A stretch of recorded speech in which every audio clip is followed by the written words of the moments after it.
What's up, War Rapport family? We are back with another great edition of Facts and All, Week 2 edition. The rapid fire questions coming at y'all, fellas. Y'all ready to do this? Yeah. Yes, sir. Okay, let's get it kicked off like this. Facts or All, Jarquez Hunter rushes for 350 yards in the month of September. Fellas, what do we think? I am going to say nah to this. I think he's going to get close. Listen, he's already over 100 yards for the first game. I do think there's a possibility he goes over 100 yards another game. I just don't know that he is going to do it 3 times or have a combination of, whatever numbers it equals out to be necessary in those other 2 games to make that happen. So I'm going to say nah, but I think he's going to get close just because he's that good, but nah. I am going to say facts. I can't see a world where Alabama State and Georgia State give us enough pushback where we don't see our twos, and that's going to be Jarquez or Sean Jackson, give or take. But listen, if Jarquez is going to run that hard when he gets the ball, he's going to break them off in big chunks. Nobody's going to be able to bring him down. He definitely gets 350 before the end of September. I'm going to say nah here as well because while I still think he may be the second best back on this team, I think Harsin and Bobo, we've yet to see what they're able to do with Sean Shivers getting a lot of carries. He only got 2 yesterday or in the last week against Akron. So I would like to see more of him in the running game, what they're able to do with him, and that will take away some of the opportunities for Jarquez to actually reach 350 yards for the month of September. I think he gets close because he's just that good in mop-up duty, especially against the competition we have. But I'm going to go nah because I think Shivers actually gets a little bit more opportunities to carry the ball. Yeah, I'm going facts on this one. Jarquez Hunter is a monster. He's the Loch Ness monster. He's the monster hiding under your bed, ready to eat your hopes and dreams. So, listen, I don't think that Jarquez Hunter is going to finish the third string running back on this team. This guy squats 600 pounds, man. He was big boying people on the field on Saturday. I think he gets enough time in mop-up duty. He only needs limited opportunities to run for 80 to 90 yards. I think he does well more than that against Alabama State, Georgia State, and possibly Penn State, depending on how they look. I'm going facts on this one. I think he breaks 350 and ends up taking the number 2 spot in the running back room. All right, guys, facts or nah? We see 3 different quarterbacks play against Alabama State. What do y'all think? I'm going nah on this one. I think we see a healthy dose of both. Hopefully it's a blowout. But I think that Finley needs a lot of work. If you really think that he is your number 2 quarterback, then you're going to let him get a majority of those reps. I really don't see us going to a third quarterback unless you're trying to evaluate whether Finley is going to stay your backup. I don't think we'll be making that change versus Alabama State. So I'm going now on this one. I think we stick to 2 quarterbacks and we see Finley get a heavy load in the second half. I am going to say nah reluctantly.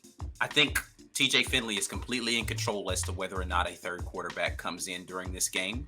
I anticipate, much like in this first game, you're going to see Bo Nix take the majority of the first half snaps, come out in the second half, and he may get a drive if he gets any at all, just kind of depending upon how many different scenarios they want to work through there.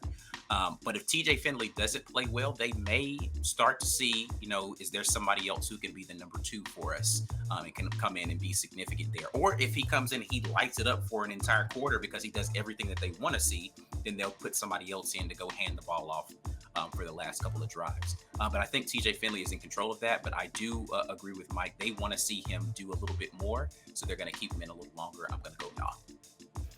I'm going to say nah as well, and for the reasons already stated. TJ needs the work. He looked out of sync with the wide receivers he was playing with, so my guess is that they actually want to see him get in sync with those wide receivers, maybe give him a shot with the ones because that's who he would be playing with if Bo were to go out for any reason, and make those reps count more than giving a third quarterback reps who at this point, whether it's Lloyd or Davis, they wouldn't be significant. It's between Bo and Finley. Let those guys hash it out. So, nah. Guys, I want to go for the clean sweep and say nah here as well. And I think it's important, just in the event that something were to happen to Bo, he gets injured, you want to make sure you give your backup QB the necessary reps in the event that you find yourself needing him to step into that role, he will be prepared given the experience that he's been given. So I'm going to go nah here. As much as I would like to see Demetrius Davis and mop up or another guy get an opportunity, I think these moments for Finley in a new offense, you got to remember he hasn't been here long. It's going to be very important for him to get the necessary snaps that he needs and the reps that he needs in order to supplant himself as a reliable backup to run the offense that Harsin and Bobo wants him to run. So, nah. All right, fellas, facts or nah?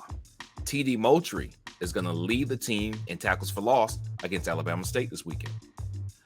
I think I am going to go facts on this. Surprisingly, I think for those who know how I've talked about TD, but I think because he's going to get more snaps and he's been just very aggressive. Like he lined up all over the field against Akron. I mean, he was outside, he was inside, linebacker, he was just everywhere, and he was playing sideline to sideline. I think if they're going to keep using him like that and letting him play late into games, he's going to have the opportunity to do that. So I'm going to say TD Moultrie leads in tackles for loss in the upcoming game. Facts. I'm going to go nah, and I like Moultrie, and he more than likely will lead in tackles for loss. He did it in game 1, but I'm going to go Derek Hall here. I think that he's someone else who's been very disruptive. He's someone else who's been blowing up the offense on the edge, setting the edge. He does a lot for that front four in terms of generating pressure and just allowing Auburn to stay in their base. So I'm going to go with him just as a different guy. He's going to get the first look out there with the first team defense. So I'm going to go with Derek Hall actually having more tackles for loss along the defensive line. So nah for me. Yeah, I'm going nah as well. I'm actually going with Derek Hall just based on kind of what we saw on Saturday. He looked really good out there. I think that all these guys eat versus Alabama State. So toss up, TD could easily do it, but I'm going with Derek on this one. I'm going nah. Derek Hall does it. Yeah, Caesar, Mike, I'm with you. I'm going to say nah as well. Not because TD isn't flashing for the first time since he's been at Auburn, but because who knows who's going to get these sacks, man. The way they're moving people around. We saw Leota in the rotation, Hall, Romello Height. I think everybody's going to get snaps. Everybody's going to eat. And I think everybody who plays that edge position is going to be really happy about it no matter who it is. But as far as it being specifically TD, probably not. All right, War Report family, you know what time it is. It's the fan question of the week. Thank you for continuing to submit those questions in. This week's fan question comes courtesy of @ShawneeDman asking, facts or nah, Auburn will average 68 plays per game this season. How y'all feeling about this one? I'm going to go nah on this one, but I think it's close. I think once you start to get over 68 plays per game, you might be playing catch up because you're down a bunch. I think under 68 plays per game and winning means that you're driving the ball, you're winning time of possession, and you're keeping your defense off the field. So I'm going with nah. I think it's right around like 60 plays per game. Balance is what I expect, 30 passing, 30 running. This is going to be a good Auburn offense for the rest of the season. They gave us a glimpse of that in our first game against Akron. So I'm going no. I'm going to say facts. And I think that we hit 68 plays per game because we're not always going to be able to score quickly. If we are driving the ball down the field, we will actually be able to possess it for multiple plays. Double-digit drives are good when you're keeping your defense off the field and you're moving the chain. So we should be good on third down running the ball. We should be able to get the ball back quickly with a really good defense. And we have a few teams on our schedule who will have a quality defense. Penn State, Georgia come to mind. So we're going to need more plays to get past them. So I'm going to say facts, 68 plays per game. I'm going to go nah here because I think in order for us to have those opportunities, we're stopping our opposing offenses cold. And I'm not sure if that's going to happen week after week in the SEC. We do have some good offenses that we will be going against. And I think while they may not score at will on us or score a lot, they will have some success at times. And I think them having sustained drives, moving the ball, takes away opportunities for us to have time to get up to that 68 or 68 plays a game. So I'm just going to say nah. I think we'll get close because I do think we will have some drives that are lengthy, but at the same time, I think our defense will kind of bend at times and create less have less opportunities for us to reach that milestone. So nah. Yeah, I'm gonna go nah on this one as well. This one pretty much comes down to a time of possession thing. Like who's having those lengthy, 10, 12 play drives consistently throughout a game. It's not gonna be the quick strike offense that we had under Gus Malzahn, where we're trying to get a bunch of shot plays often. We are gonna try to run the ball, be ball control.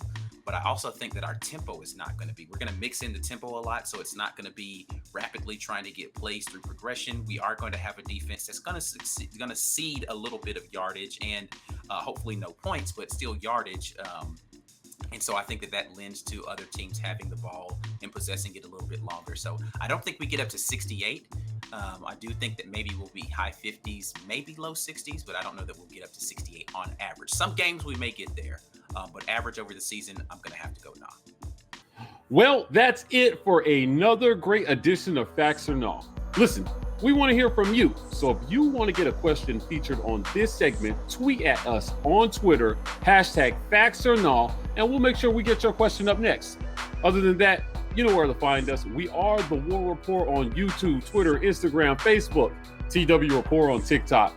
Gentlemen, we're signing off, and as always, War Eagle. War Eagle.